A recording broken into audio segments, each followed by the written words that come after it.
Have you ever asked yourself what wisdom could be so powerful that it sparked the birth of an entire spiritual tradition?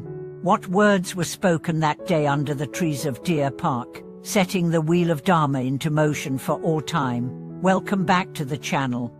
In this episode, we will journey deep into the heart of the Dhammacakkappavattana, the Buddha's very first sermon after his awakening.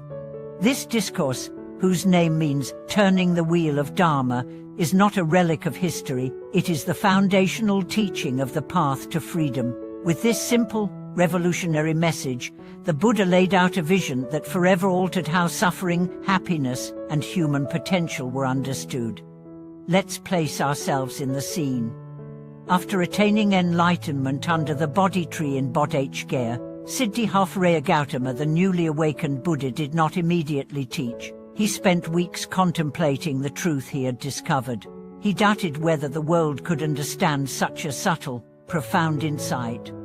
But then, moved by compassion, he decided to share the Dharma. He traveled to Sarnath, near Varanasi, where 5 of his former companions, ascetics who had once practiced extreme austerities with him, had settled. These men had abandoned him when he accepted a simple meal and rejected self-torture, believing he had fallen from the path. Yet when they saw him approaching, something was different. He walked not as a seeker, but as one who had found. They sensed his clarity and rose to greet him. Then, beneath the ancient trees of the Deer Park, the Buddha spoke. He began with a clear directive. Avoid the 2 extremes. 1, the pursuit of sensual pleasure, is low, vulgar, and leads nowhere. The other, self-mortification, is painful and equally unprofitable. Instead, walk the middle path, a balanced, conscious way of living that leads to insight, peace, and liberation. This middle path is the Noble Eightfold Path, which he then unveiled. Right view, right intention, right speech, right action, right livelihood, right effort, right mindfulness, right concentration. Each of these is a strand in the thread of awakening. Together, they form a path not of belief, but of transformation. A method by which ordinary suffering can be unraveled and clarity can dawn. Then, with the same calm cadence, the Buddha revealed the 4 noble truths. These are not dogmas to be worshipped, but realities to be seen and known for oneself. The first noble truth: there is dukkha, often translated as suffering, but more precisely, it is the unsatisfactoriness of conditioned life. Even in pleasure, there is fragility. Even in success, there is clinging. Dukkha includes birth, aging, illness, death, separation, and unmet desires. The second noble truth: dukkha has a cause, craving. This thirst for pleasure, for existence, for non-existence, this incessant reaching, driven by ignorance, fuels the wheel of suffering. The third noble truth: there is a cessation of dukkha. This is not annihilation, it is the end of craving. When craving ceases, so does suffering. This cessation is nirvana, a state beyond birth and death, beyond all dualities. The fourth noble truth: there is a path leading to the cessation of suffering, the Noble Eightfold Path. The Buddha did not merely state these truths. He described how he realized them. Each truth has 3 aspects: understanding it, realizing what must be done, fulfilling that realization. In this way, the Buddha declared, as long as I had not understood the 4 noble truths in this way, I did not claim to be fully awakened. And when he did, the wheel of Dharma was turned. The term turning the wheel is significant. In ancient India, a righteous king was called a wheel turner, one who ruled with justice and upheld cosmic order.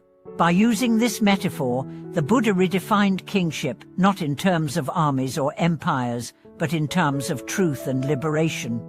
The sermon had immediate impact. Among the 5 ascetics, Ajahn Kaundinya saw the truth clearly. His eyes opened. He attained the first stage of awakening. And thus, the Sangha was born, the community of enlightened ones. But let's pause here. Why does this matter to us now, 25 centuries later? Because these truths are not ancient philosophy. They are mirror and compass. They show us our own patterns of suffering, not in abstract terms, but in our daily habits of grasping, resisting, misunderstanding. Right view invites us to see life as it is, not through the fog of projection. Right intention steers us toward compassion, not impulse. Right speech reminds us of the power of words.